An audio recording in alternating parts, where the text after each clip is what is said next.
କେହି କେବେ ଭାବିନଥିଲେ ଯେଉଁ କଣ୍ଠ ଦିନେ ଲକ୍ଷ ଲକ୍ଷ ହୃଦୟରେ ସୁରର ଲହରୀ ଖେଳାଉଥିଲା ସେହି କଣ୍ଠ ଏତେ ନୀରବରେ ଚିରଦିନ ପାଇଁ ଶୋଇଯିବ। ଆମେ ତାଙ୍କ ହସ ଦେଖିଥିଲେ, ତାଙ୍କ ସଫଳତା ଦେଖିଥିଲେ, କିନ୍ତୁ କେହି ଜାଣିନଥିଲେ ସେହି ହସ ପଛରେ ଯେ ଲୁହ କେତେ ଅକୁଆ ଯନ୍ତ୍ରଣା ଲୁଚି ରହିଥିଲା। ତାଙ୍କ ଜୀବନରେ ଏକ କବିତା ଭଳି ପ୍ରତିଟି ଧାଡ଼ିରେ ଦୁଃଖ, ପ୍ରତିଟି ଶବ୍ଦରେ ବେଦନା ଥିଲା। ସେ ଜୀବନରେ ପ୍ରତିଟି ମୋଡ଼ରେ ଏକା ଥିଲେ। ସଙ୍ଗୀତ ପାଇଁ ସେ ତ୍ୟାଗ କରିଥିଲେ, ଆଉ ତାହା ହିଁ କଳ୍ପନା ବି କରିପାରିବେ ନାହିଁ। ଆଜି ଆମେ ସେହି ଦୁଃଖର ସାଗର ଭିତରକୁ ଯିବା, ଯାହାକୁ ଆପଣ ହ୍ୟୁମାନ ସାଗର ନାଁରେ ଜାଣିଥାନ୍ତି। ତାଙ୍କ ଜୀବନର ପ୍ରତିଟି ଦୁଃଖ ଭରା ଅଧ୍ୟାୟକୁ ଆମେ ଆପଣଙ୍କ ସାମ୍ନାରେ ରଖିବା, ଆଉ ପ୍ରତିଜ୍ଞା କରୁଛି ଆପଣଙ୍କ ଆଖିରୁ ନିଶ୍ଚୟ ଲୁହ ମଧ୍ୟ ଆସିଯିବ। ପ୍ରକୃତରେ ତାଙ୍କର ଜୀବନ ଭରା କାହାଣୀ ଶୁଣିଲେ ଆପଣମାନେ ମଧ୍ୟ କାନ୍ଦି ପକାଇବେ।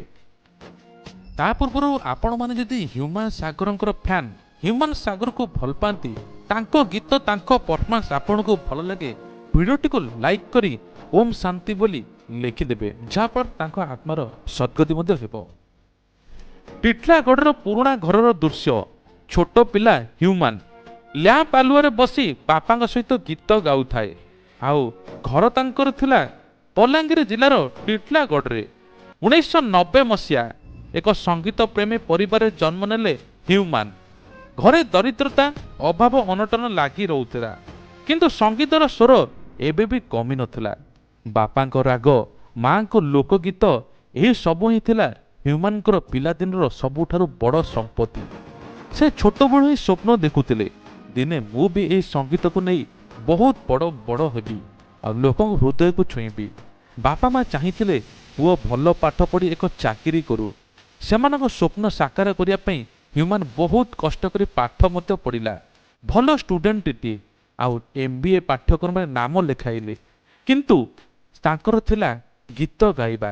ତାଙ୍କର ସ୍ୱପ୍ନ ଥିଲା କେମିତି ଷ୍ଟେଜରେ ଚଢ଼ି ଗୀତ ଗାଇବା। ହଜାର ହଜାର ଲୋକ ତାଙ୍କ ଗୀତ ଶୁଣି ବହୁତ ଖୁସି ହେଉଥିବେ, କରତାଳି ମାରୁଥିବେ। କିନ୍ତୁ କୌଣସି ଏକ ବଡ଼ କମ୍ପାନୀର ଉଚ୍ଚ ଅଧିକାରୀ ହେଲେ ନାହିଁ, ବଡ଼ ଦରମା ପାଇଲେ ନାହିଁ। କିନ୍ତୁ ବିଧାତା ତାଙ୍କ ପାଇଁ କିଛି ଅଲଗା ଲେଖିଥିଲେ। MBA କଲେଜରେ ହ୍ୟୁମାନଙ୍କ ଚିନ୍ତିତ ଚେହେରା। ବହି ଖାତା ଦେଖୁନଥିଲେ, ଇଚ୍ଛା ନଥିଲା ପାଠ ପଢ଼ିବା ପାଇଁ। MBA ପାଠପଢ଼ା ଚାଲିଥିଲା ସତ, ହେଲେ ହ୍ୟୁମାନଙ୍କ ମନରେ ସବୁବେଳେ ସଙ୍ଗୀତର ଝଙ୍କାର। ସେ ରାତିରେ ପଢ଼ିବା ବଦଳରେ ପ୍ରାକ୍ଟିସ୍ କରୁଥିଲେ, ଦିନରେ କ୍ଲାସ୍ କରିବା ବଦଳରେ ସଙ୍ଗୀତ ବିଷୟରେ ଚିନ୍ତା କରୁଥିଲେ। ତାଙ୍କୁ ଲାଗୁଥିଲା ଏହି MBA ଡିଗ୍ରୀ ତାଙ୍କ ଆତ୍ମାକୁ ବନ୍ଧକ କରି ରଖିଛି। ଦିନେ ଏକ ସାହସିକତା ନିଷ୍ପତ୍ତି ନେଲେ। ସେ MBA ପାଠ୍ୟକ୍ରମ ଅଧାରୁ ଛାଡ଼ିଦେଲେ।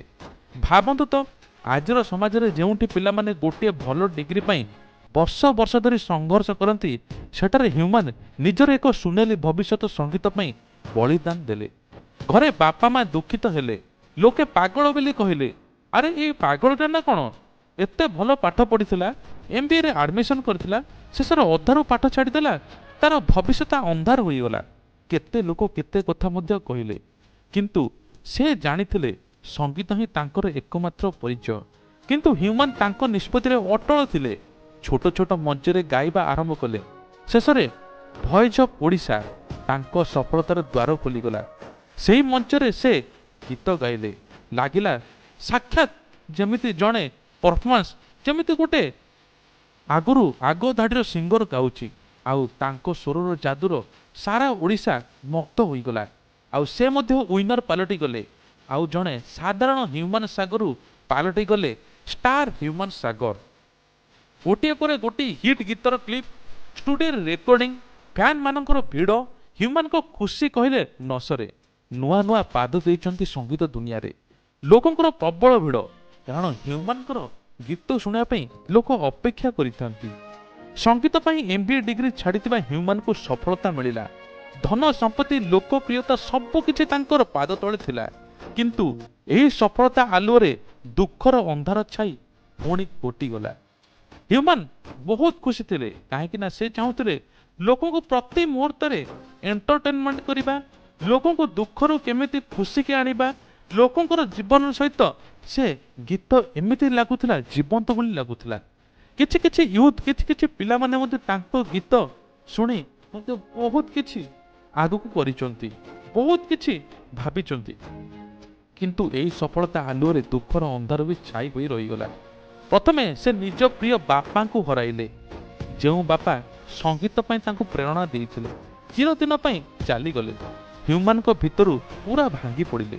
से भाबिले मोर ऊपर छात चली गला। सतरे बापा सिना किछि कहु नथिले, किंतु छात भली रहिथिले। एते कम बयस रे बापा चली गले, कौन बा करिबे? सेही दुखरु से मुकुली नथिले। पुणी आउ एक वज्रपात होला।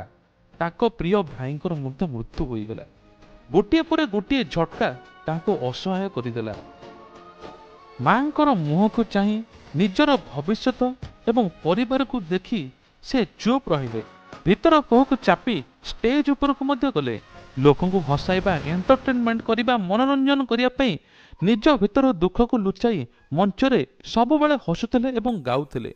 हेले माइक पछरे थिबा सेही मनीषर आखिर लुह थिला, छातीरे जंत्रणा थिला।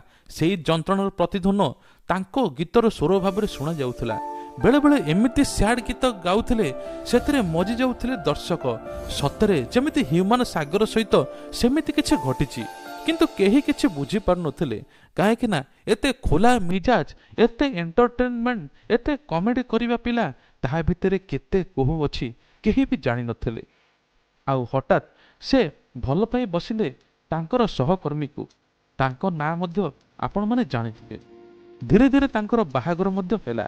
आउ भल चलीथिला संसार 2017 मसीहारू। सेही समय ह्यूमन भाबिले मो जीवनर सब खुशी मिली गला। काहेकि ना से जहा भाबिथिले सब किछि हेला। तांकर जणे बंधु भलिया से निज स्त्री की भाबुथिले। बहुत हस खुशी रे चलीथिला, काहेकि ना दुहे दुही को बहुत भल पाउथिले।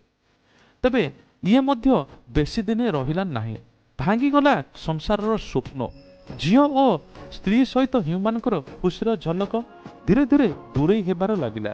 किंतु भाग्यर खेल एतिकिरे सरी नथिला। एही सब दुख परे आसीगला तांको जीवनर सबुठु बड़ वज्रपात। पारिवारिक कलहरे तांको जीवन को पूरा छारखार करदेला।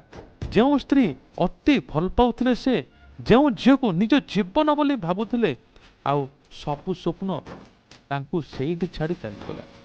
तेबे बाहागर किछि दिन पर झियो होइतिला। सेही समय मध्ये ह्यूमन भाबिथिले मो जीवन सब खुशी पळे आसिला। झियो को भविष्यत, झियो को भविष्यत पई केते कोन चिंता करिथिले, आ तांको सबु स्वप्न तांको छाड़ी चली गले। भाबंतु तो जो बापा निज झियो को गोटे दिन न देखी रही पारु नथिले, आज से दूररू मात्र तार फोटो देखी कांदुथिले। प्रति राति झियोर ना धरी उठी पड़ुथिले, कोଳରେ धरिबाकू चाहुथिले, किंतु खाली कोठरी चारि कांथ छड़ा तांको देखिबाकू केही नथिले। सेपटे मैनेजर को फोन, सेपटे अन्य मान को फोन, चल आज प्रोग्राम अच्छी, काली प्रोग्राम अच्छी, एई डेट रे प्रोग्राम अच्छी। सब कोह जंत्रणा को छापी स्टेज ऊपर चढ़ती, गीत गाती, लोक को एंटरटेनमेंट करती। लोक मैंने गाँ गहली कथबार्ता हमें, अमक तारिख दिन ह्यूमन सागर आसब, गीत गायब, आज ये टिकेटा नेबा, एमती कहते समस्त मन मन खुशी हमें ह्यूमन सागर आसब, किंतु मन भितर केते कोह केते जंत्रणा को चापी रखी रही। लक्ष लक्ष लोक मध्य ताकू पागल बोली कहते, किंतु गीत पई पागल कहते, जे कि गीत पई सब किछि करि दैथिले। सेही स्टार घरे एका थिले, असहाय थिले, ताकू बुझिया पई, तांको दुख सुनिया पई केही नथिले। एही एकाकीपण, एही विरह तांको भितरु भितरु खाई गला। तांको मन में कष्ट कमाइबा पई से मद सिगरेट को साथी कले। से जानिथिले जे किछि समय पई हुए तो मु एसबु भूली जीवी, किछि समय पई मते शांति मिलिबो, मु कोनोसी प्रकार एते सही पारु नाही। किंतु लोकंकर आगरे एते पॉपुलर होई जाइथिले जे से काहाउ किछि कहि पर नथिले, पाखरे मते साथी टिए नथिले। किंतु किछि दिन हबो लोके कहउछन जे से सब किछि छाड़ी दैथिले, सब निशा द्रव्य छाड़ी दैथिले।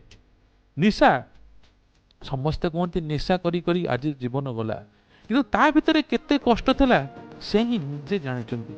आउ एई कष्ट से काहाकू कहि पर नथिले, काहाकू कहिले बा लाभ कोन? लोक टाही टापरा करिवे, न्यूज रे बाहरिबो, सोशल मीडिया रे बाहरिबो, तेणु से निज कोह को चापी रखुथिले। डिप्रेशन तांको धीरे धीरे मृत्यु आड़क ठेली दउथला। आउ रोगाक्रांत होई ह्यूमन को चेहरा पूरा पतला मलिन पड़ी जाइथिला। लोक माने देखुथिले निशा ଏବଂ ମଦ ପଦ ପିଇ ଏମିତି ଅବସ୍ଥା ହୋଇଛି। ତେବେ ଗୀତ ଗାଉ ଗାଉ ବେଳେ ବେଳେ ଛାତି ଧରି ବସି ପଡ଼ୁଥିଲେ, କେତେବେଳେ ସ୍ୱର ମଧ୍ୟ ବାହାରୁ ନଥିଲା। 2-3 ଥର କହୁଥିଲେ, କେହି କିଛି ବୁଝିପାରୁନଥିଲେ। ହୁଏତ ତଣ୍ଟି ଲାଗିଥିବ, ହୁଏତ କ'ଣ ହୋଇଥିବ, କିନ୍ତୁ ଭିତରେ ଏତେ ଯନ୍ତ୍ରଣା ତାଙ୍କ ଶରୀରକୁ ଧୀରେ ଧୀରେ ଖାଉଥିଲା। ମାନସିକ ଚିନ୍ତା, ବିରହ, ଅତ୍ୟଧିକ ପରିଶ୍ରମ ତାଙ୍କ ଶରୀରକୁ ପୁରା ଦୁର୍ବଳ କରିଦେଇଥିଲା। ସେପଟେ ମ୍ୟାନେଜରଠୁ ଆରମ୍ଭ କରି ସମସ୍ତେ ତାଙ୍କୁ କହୁଥିଲେ ମେଡ଼ିସିନ ଖାଅ, ଆଉ ଏପଟେ ମେଡ଼ିସିନ ଖାଉଥିଲେ କି ନାହିଁ ସେ ମଧ୍ୟ ଜାଣିଥିବେ। କାରଣ ଗୋଟିଏ ଥିଲା ଡିପ୍ରେସନ ଚିନ୍ତା, ମୁଁ ଏକା କ'ଣ କରିବି, ମୋ ପାଖରେ କେହି ନାହାନ୍ତି, ମୋ ଭବିଷ୍ୟତ କିଏ? ହୁଏତ ମୋ ଝିଅକୁ ଦେଖିଲେ ମୋ ମନ ଶାନ୍ତି ହୋଇଯିବ, ହୁଏତ ମୋ ଝିଅ ଭବିଷ୍ୟତ ପାଇଁ ସବୁ କିଛି ନିଜ ସ୍ତ୍ରୀକୁ ନିଜ ଝିଅକୁ ପାଇଁ ଯାହା ବି ପରିଶ୍ରମ କରୁଥିଲେ ସବୁ ଦେଉଥିଲେ। ଆଉ ଡାକ୍ତର ମଧ୍ୟ ତାଙ୍କୁ ସ୍ପଷ୍ଟ ଭାବରେ କହିଥିଲେ, ହ୍ୟୁମାନ ଆପଣଙ୍କ ଶରୀର ସାଥ ଦେଉନି, ଆପଣଙ୍କୁ ବିଶ୍ରାମ ନେବାକୁ ପଡ଼ିବ, ନହେଲେ ବିପଦ ପଡ଼ିପାରେ। କିନ୍ତୁ ହ୍ୟୁମାନ କାହା କଥା ଶୁଣିଲେ ନାହିଁ। ସେ କହିଲେ, ମୁଁ ଗାଇବି, ମଲା ଯାଏଁ ଗାଇବି, ଆଉ ଲୋକମାନେ ମଧ୍ୟ ଶୁଣିବେ। ଯଦି ଘରେ ବସିଥିବି ତେବେ ମୋ ପରିବାର ଚଳିବ କେମିତି? ମୋ ଝିଅର ଭବିଷ୍ୟତ କ'ଣ ହେବ? ମୋ ସତକୁ ସତ ହ୍ୟୁମାନ ମଧ୍ୟ ଗାଇଲେ। ବହୁତ କଷ୍ଟ ଯନ୍ତ୍ରଣା ହେଉଥାଏ, ରକ୍ତଚାପ ବଢ଼ିଲା, କିଡନୀ ଉପରେ ପ୍ରଭାବ ପଡ଼ିଲା, ଲିଭର ମଧ୍ୟ ଖରାପ ହେଲା, ଶରୀର ଭିତରୁ ଭାଙ୍ଗି ଭାଙ୍ଗି ଚାଲିଥିଲା। ସବୁବେଳେ ତାଙ୍କୁ ଥକା ଲାଗୁଥାଏ, ତଥାପି ଷ୍ଟେଜ ଉପରେ ଗୀତ ଗାଉଥାନ୍ତି। ଲୋକମାନେ ତାଙ୍କ ଗୀତ ଶୁଣିବା ପାଇଁ ଚାହୁଁଥିଲେ, ଆଉ ସେ ସେମାନଙ୍କୁ ନିରାଶ କରିବା ପାଇଁ ଚାହୁଁନଥିଲେ। ବହୁତ ଫୋର୍ସ, ବହୁତ କଷ୍ଟ। ଏପଟେ ଝିଅ ସ୍ତ୍ରୀଙ୍କ ପାଇଁ ଖର୍ଚ୍ଚ ମଧ୍ୟ ଦେଉଥିଲେ, ମା ପାଇଁ ଖର୍ଚ୍ଚ ଦେଉଥିଲେ, ଏକାକୀ ପରିଶ୍ରମ କରୁଥିଲେ। ସବୁ ଖର୍ଚ୍ଚ, ସବୁ ପରିଶ୍ରମ କେବଳ ଗୋଟିଏ ଥିରେ ସବୁକିଛି ଲିପ୍ତ ହୋଇଯାଇଥାନ୍ତା। ଯଦି ସ୍ତ୍ରୀ ଝିଅ ସବୁ ଥାନ୍ତେ, ବହୁତ ପରିଶ୍ରମ କରିଥାନ୍ତେ, କିନ୍ତୁ ଏପଟେ ତାଙ୍କ ଶରୀର ତାଙ୍କୁ ଖାଉଥିଲା। ଆଉ କେତେଥର ଷ୍ଟେଜ ଉପରେ ଗୀତ ଗାଉ ଗାଉ ଛାତି ମଧ୍ୟ ଧରିଛନ୍ତି। ଟିମ୍ ମେମ୍ବର୍ସ ତାଙ୍କୁ ଉଠାଉଛନ୍ତି, ତାଙ୍କୁ ଲାଗୁଥିଲା ଏହି ସଙ୍ଗୀତ ହିଁ ତାଙ୍କର ଏକମାତ୍ର ସାଥୀ, ଏହି ସଙ୍ଗୀତ ତାଙ୍କ ଯନ୍ତ୍ରଣାକୁ ଭୁଲାଇ ଦେଉଛି। ଆଉ ଠିକ୍ ନଭେମ୍ବର 12 ତାରିଖ ଯେଉଁଦିନ ସେ ମେଡ଼ିକାଲ ଗଲେ, ମେଡ଼ିକାଲରେ ମଧ୍ୟ ଦେଖାଇଲେ, ଆଉ 14 ତାରିଖରେ ମଧ୍ୟ ଗଲେ, ଏମ୍ସ ହସ୍ପିଟାଲରେ ରହିଲେ, ଟ୍ରିଟମେଣ୍ଟ ମଧ୍ୟ ହେଲେ। ବହୁତ ଲୋକ ତାଙ୍କୁ ମଧ୍ୟ ଭାବୁଥିଲେ ହ୍ୟୁମାନ ସାଗର ଫେରି ଆସିଛି। ପ୍ରଭୁ ଜଗନ୍ନାଥଙ୍କ ପାଖରେ, ସମୟ ଠାକୁରଙ୍କ ପାଖରେ ପ୍ରାର୍ଥନା କରୁଥିଲେ, ପ୍ରଭୁ ଆଟଲିଷ୍ଟ ଗୋଟେ ଭଲ ସିଙ୍ଗର ଆମ ଓଡ଼ିଶାରେ ଦେବୁ। ଆଉ ସତକୁ ସତ କଳା ଅନ୍ଧାର ଘୋଟିଗଲା। ନଭେମ୍ବର 17 ତାରିଖ ହସ୍ପିଟାଲରେ ଲୋକଙ୍କର ଭିଡ଼, କାହିଁ କୁଆଡ଼ୁ ଲୋକ ଧାଇଁ ଆସିଲେ। ଶେଷରେ ଆସିଲା ଅଭିଶପ୍ତ ଦିନ। ଭୁବନେଶ୍ୱର ଏକ ହସ୍ପିଟାଲ, ଏମ୍ସ ହସ୍ପିଟାଲ, ହ୍ୟୁମାନ ସାଗର ଶେଷ ନିଶ୍ୱାସ ତ୍ୟାଗ କଲେ। ଶରୀରର ପ୍ରତିଟି ଅଙ୍ଗ ତାଙ୍କୁ ଧୋକା ଦେଇ ସାରିଥିଲା। ଶୁଣାଯାଏ ଯେ ଶେଷ ମୁହୂର୍ତ୍ତରେ ସେ ଅତି କ୍ଷୀଣ ସ୍ୱରରେ ଡାକୁଥିଲେ, ମା, ମୋ ଝିଅ କୁଆଡ଼େ ଗଲା? ମୋ ଝିଅକୁ ଟିକେ ଦେଖିବାକୁ ମିଳିବନି? ହୁଏତ ଶେଷ ଥର ପାଇଁ ମୋ ଝିଅକୁ ଟିକେ ମୁଁ କୋଳେଇ ନେବାକୁ ଚାହୁଁଥିଲେ। ତାଙ୍କ ଆଖିରୁ 2 ଧାର ଲୁହ ପଡ଼ୁଥିଲା। ସେହି ମୁହୂର୍ତ୍ତରେ ଇସିଜି ମେସିନର ଶବ୍ଦ ହଠାତ୍ ବନ୍ଦ ହୋଇଗଲା। ସବୁକିଛି ଶାନ୍ତ ହୋଇଗଲା। ମାତ୍ର 34 ବର୍ଷ ବୟସରେ ଓଡ଼ିଶାର ଏକ ଅମୂଲ୍ୟ ରତ୍ନ ଆଖି ବୁଜିଦେଲା।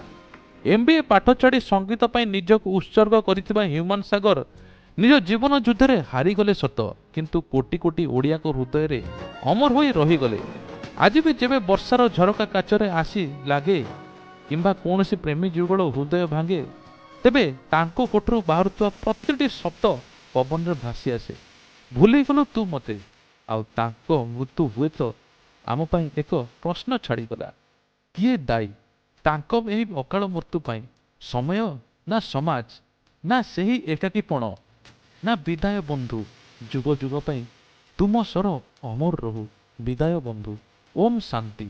ଆଉ ତାଙ୍କର ଗୋଟିଏ କଥା ଥିଲା, ମା ତୋ ବିନା ମୁଁ ରହିପାରିବିନି।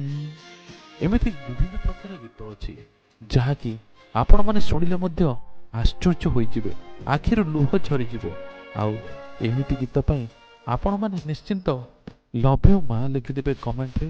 ତା ସହିତ ହ୍ୟୁମାନ ସାଗରଙ୍କ ଗୀତ କେମିତି ଲାଗେ କମେଣ୍ଟ କରି ଜଣାଇଦେବେ। ଓମ୍ ଶାନ୍ତି।